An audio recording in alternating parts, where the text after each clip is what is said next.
5 winters after the mission that ended his career, the Navy SEAL still slept in fragments. Each morning began with tight lungs and memories that refused to stay buried. That afternoon, the cold pushed him through a narrow park he usually avoided.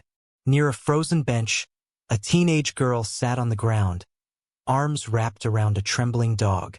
Beside them, a piece of cardboard lay half buried in snow. $10 for sale. The dog didn't whine or pull. He sat perfectly still, eyes locked forward. That look stopped the SEAL cold. He'd seen it before, overseas just before everything went wrong. He didn't know her name. He didn't know her story. But he knew this moment would cost him something he couldn't afford to lose. Before we begin, tell us where you're watching from. Drop your country in the comments below. The park looked abandoned, the kind of place people pass through without noticing anymore. Snow had settled thick on the benches, smoothing their edges until they looked unused, forgotten. The Navy SEAL moved slowly along the path, shoulders tight, breath measured. He avoided parks when he could. Too open, too quiet. Silence had a way of bringing things back. He noticed the dog first. Large, still, sitting too perfectly for a stray. Its coat was damp with snow, ribs faint beneath fur that hadn't known warmth in days. Only then did he see the girl. She couldn't have been more than 16 or 17. She sat on the frozen ground, knees drawn up, arms locked around the dog's chest like she was holding herself together through him. A piece of cardboard lay in front of them, one corner pinned by ice. The writing was uneven, hurried. $10 for sale. The SEAL stopped without realizing he had. His hand drifted to his jacket pocket, brushing the folded bills inside. $10. His last 10. Meant for food. Maybe heat. The dog didn't move, didn't beg, didn't look away. Its eyes stayed on him, steady and patient, like it was waiting for a command that never came. Something tightened in the SEAL's chest. He'd seen that look before, right before things went wrong. He didn't approach right away. Years of habit kept him still, scanning, assessing. No other people. No movement beyond drifting snow and the slow sway of bare branches. The girl noticed him then, her grip tightening instinctively around the dog's collar. She didn't speak. She didn't ask. Her eyes flicked to the sign, then back to his face, braced for judgment or dismissal. "You don't have to sell him," the SEAL said quietly. His voice sounded rough and used. She swallowed. "I'm not," she replied. "I'm choosing." The answer caught him off guard. He crouched a few feet away, careful not to crowd them. Up close, he could see the cracks in her composure. Chapped lips, red, shaking hands. Exhaustion worn so deep it had settled into her bones. The dog shifted slightly, placing its body between them without aggression. Protective, trained, loyal. "He won't last another night out here," the SEAL said, nodding toward the dog. "Neither will I," she answered, just as softly. Snow landed on her hair, melting instantly. She didn't brush it away. The SEAL closed his eyes for half a second. $10 wouldn't fix this. It would only delay it. He reached into his pocket anyway, not pulling the money out yet. "What's your name?" he asked. She hesitated. "Mara." The dog's ears twitched. "And him?" "Anchor," she said. "Because he's the only thing keeping me here." The SEAL nodded slowly. Names mattered. They made things harder to walk away from. He glanced again at the cardboard sign, its edges soaked through, letters bleeding into the snow. $10 for sale. It felt wrong in a way he couldn't fully explain, like assigning a price to something that wasn't meant to be traded. "Where are you sleeping?" he asked. Mara shrugged, a small, practiced motion. "Wherever the wind's weakest." He stood, joints stiff, and looked toward the street beyond the park. Traffic moved in the distance, warm cars passing without slowing. The world continuing indifferent. "I've got a room," he said. "Not much, but it's warm." Her eyes narrowed, not with hope, but caution. "What do you want?" "Nothing," he replied. "Just for tonight." Silence stretched. Anchor looked up at Mara, then back at the seal as if weighing something unseen. Finally, Mara shook her head. "I can't," she said. "If I follow you, I lose my spot. I lose everything."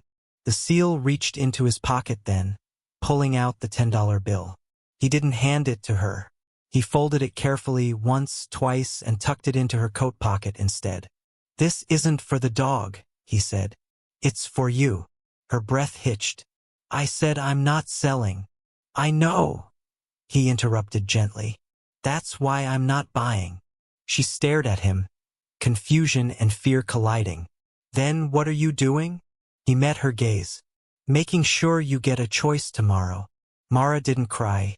She didn't thank him. She just sat there, frozen, as if any movement might break the moment.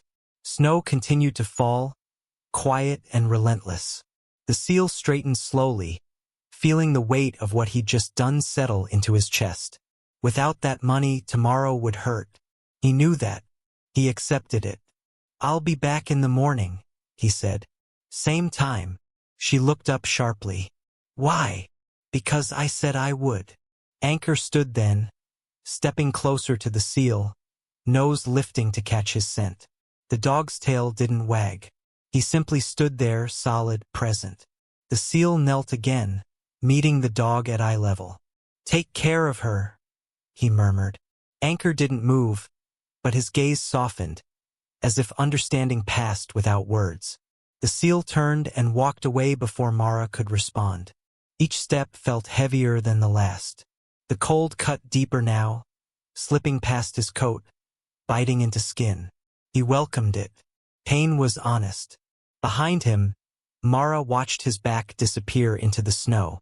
She reached into her pocket, fingers closing around the folded bill. $10. More money than she'd had in weeks.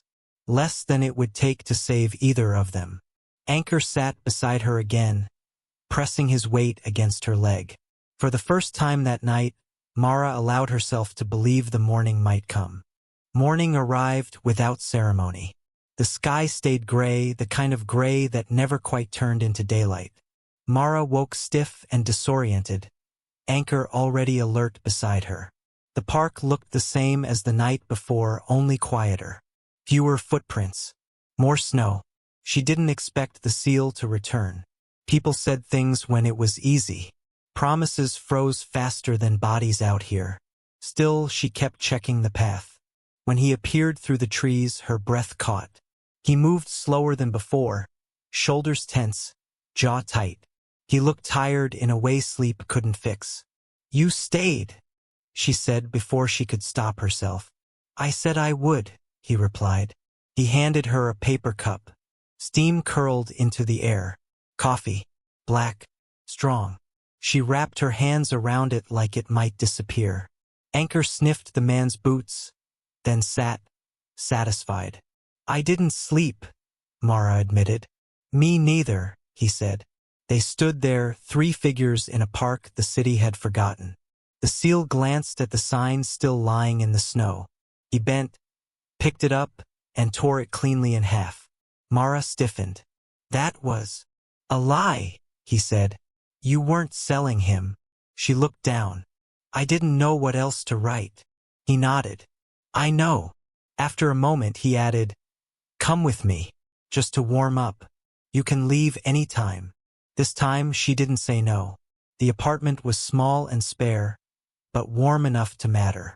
Heat hummed through thin walls, filling the silence with something steady. Mara hesitated in the doorway, scanning the room like it might vanish. Anchor stepped inside first, nails clicking softly on the floor. He paused, then lay down near the heater without being told. The seal noticed.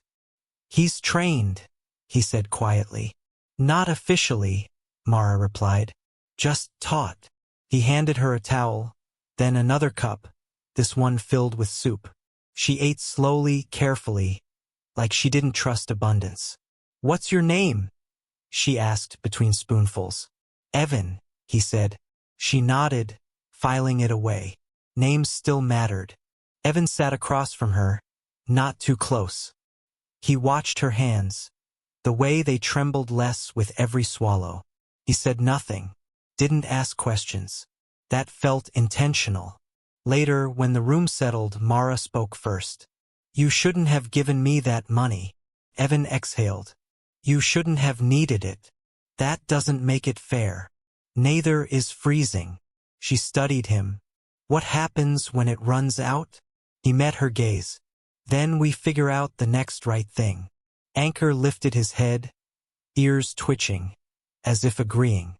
Mara leaned back against the wall, warmth seeping into her bones. For the first time in weeks, her shoulders dropped. She didn't feel safe. Not yet, but she felt held. The night was quieter than Mara expected. No shouting. No sirens close enough to send her heart racing. Evan slept on the floor, back against the couch, giving her space without saying why. Anchor lay between them, body angled toward the door. Sometime after midnight, Evan's breathing changed. It hitched, shallow and uneven. His hands clenched, fingers curling into fists. Mara sat up slowly. She'd seen this before. Panic didn't always announce itself. Anchor rose without a sound.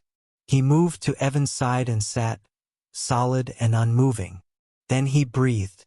Deep, slow, deliberate. Evan's chest stuttered, then followed.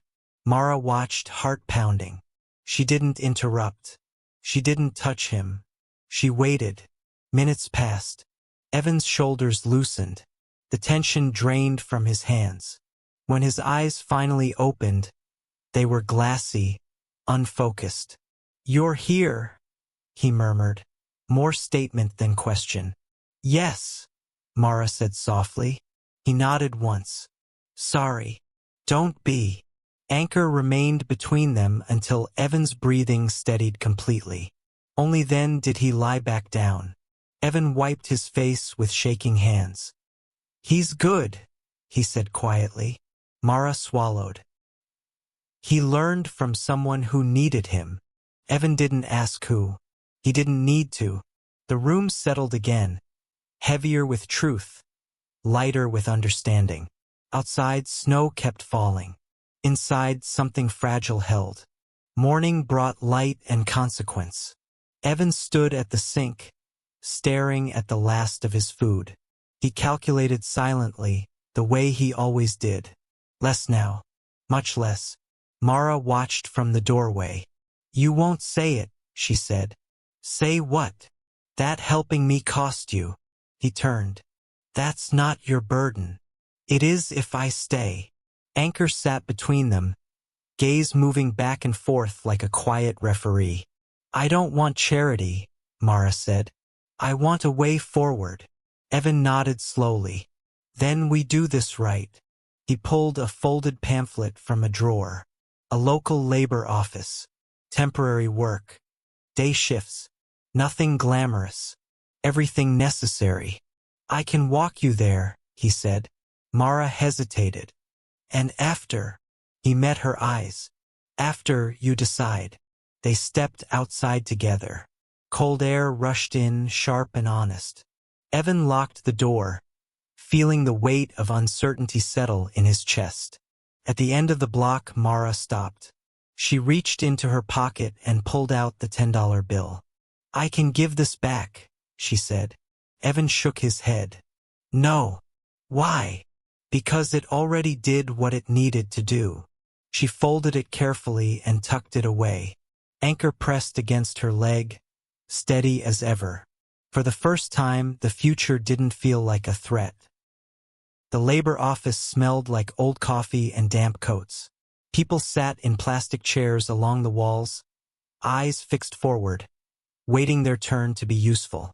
Mara kept Anchor close, one hand resting on his collar. Evan stood a few steps back, present but careful not to lead. When her name was called, she hesitated. Evan didn't move. He only nodded once.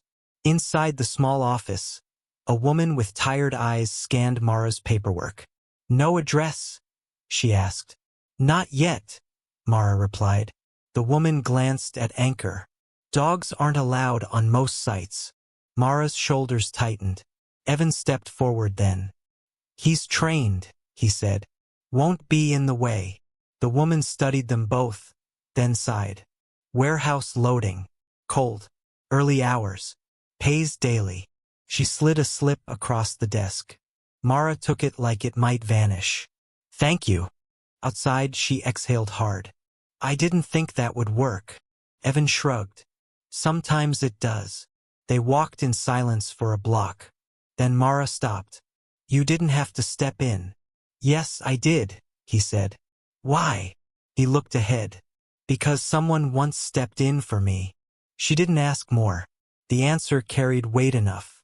Anchor walked between them, steady, unhurried, like he already knew where this was going. The warehouse was colder than the park. Concrete floors leached heat straight from bone. Mara worked until her arms burned, lifting, stacking, repeating. She didn't complain. She didn't slow. Anchor waited near the wall, watching. Every time she staggered, he shifted closer, grounding her. Evan waited outside. He told himself it was to give space. The truth was harder. He didn't trust himself inside places like that. Too enclosed. Too loud. When Mara finally emerged, sweat freezing at her temples, she smiled. A real one. "I did it," she said. "I knew you would," Evan replied.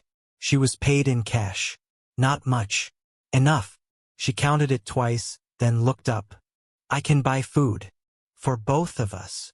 Evan shook his head. "You eat first." She frowned. "That's not how this works." "It is today." They compromised. Soup, bread, shared. Later, as they walked back, Mara slowed. "You're not asking questions," she said. Evan kept his eyes forward.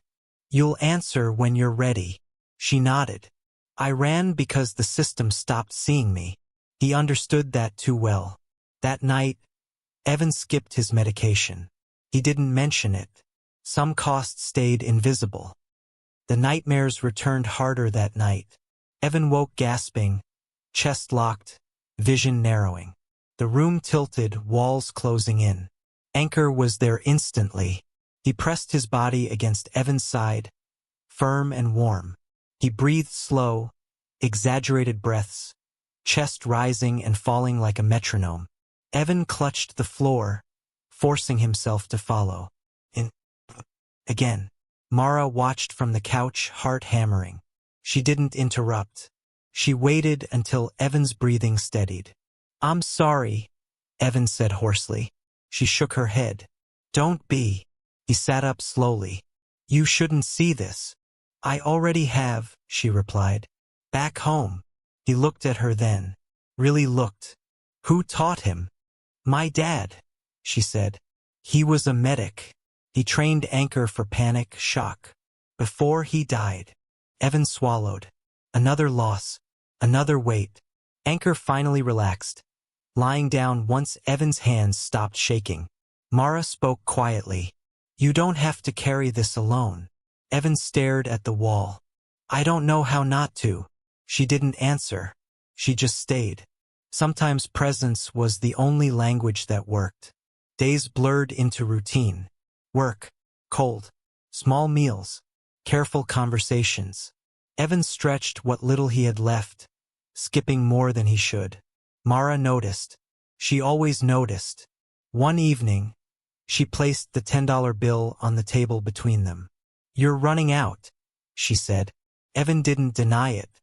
"I got my first full shift tomorrow," she continued. "I can cover food." He shook his head. "That money wasn't a loan." She met his gaze. "Neither is this." Silence settled, heavy but honest.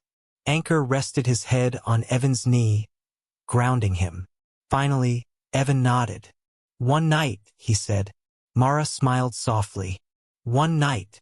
Later, Evan sat alone, staring at an eviction notice folded in his pocket. He hadn't shown her. Not yet. He made a decision then. Quiet. Final. The next morning, he walked her to work as usual. Before leaving, he handed her a small envelope. "What's this?" she asked. "Your ID replacement," he said. "I paid the fee." Her eyes widened. "How?" He didn't answer. He just turned away. Mara watched him go, realization dawning. Anchor whined softly. For the first time, she understood the true cost of kindness. Mara didn't confront Evan right away. She carried the envelope with her all day, its weight heavier than paper should be. During her shift, she worked harder than before, arms aching, breath burning, refusing breaks she was entitled to. Every dollar she earned now had a shape, cost. When she returned that evening, Evan was sitting at the small table, hands folded, posture too still. Anchor lay at his feet, alert. "You sold something," Mara said quietly. Evan didn't look up. "No, you gave something up." That made him glance at her. His eyes were tired, but calm. "It was mine to give." She set the envelope on the table between them. "You didn't ask. I knew what you'd say.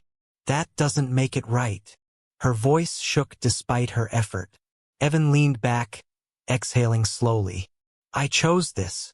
Mara swallowed. "You chose it without knowing if I'd stay." "That's the point," he replied. Silence stretched, thick with unsaid things. Anchor shifted closer to Mara, pressing against her leg. "You're risking everything," she said. Evan nodded once. "I already lost everything once." She looked at him then, really looked. Not a savior, not a hero, just a man deciding who he wanted to be next. Mara sat down slowly. "Then let me choose too." For the first time, Evan didn't answer immediately. The eviction notice came 3 days later. It was slipped under the door, thin and impersonal. Evan found it first. He folded it neatly and placed it in his pocket, like something fragile.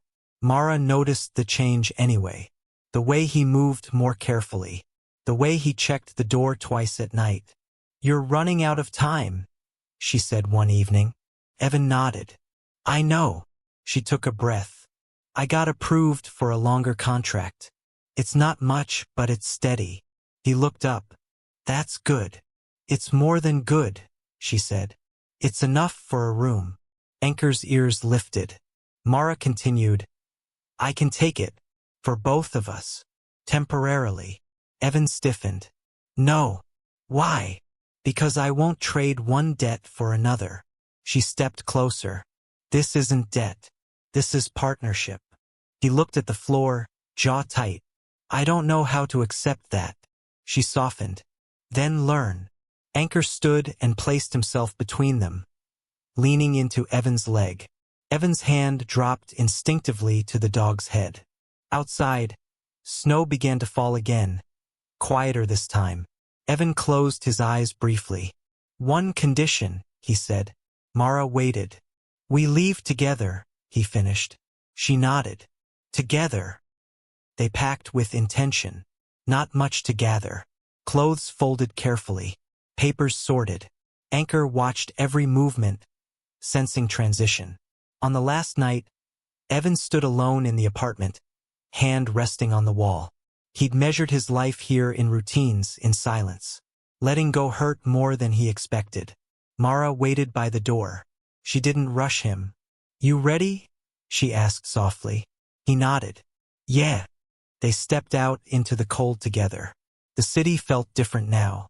Less hostile, less sharp. The room they rented was small but clean. 2 beds. Heat that worked. A window that let light in. Mara set her bag down and exhaled. "We'll figure it out," she said. Evan sat on the edge of the bed, exhaustion settling deep. "I don't regret it," he said suddenly. She looked at him. "What?" "Choosing you," he clarified.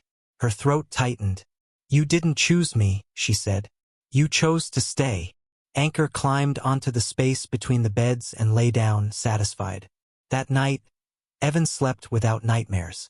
Not because the past was gone, but because someone else was awake if it returned.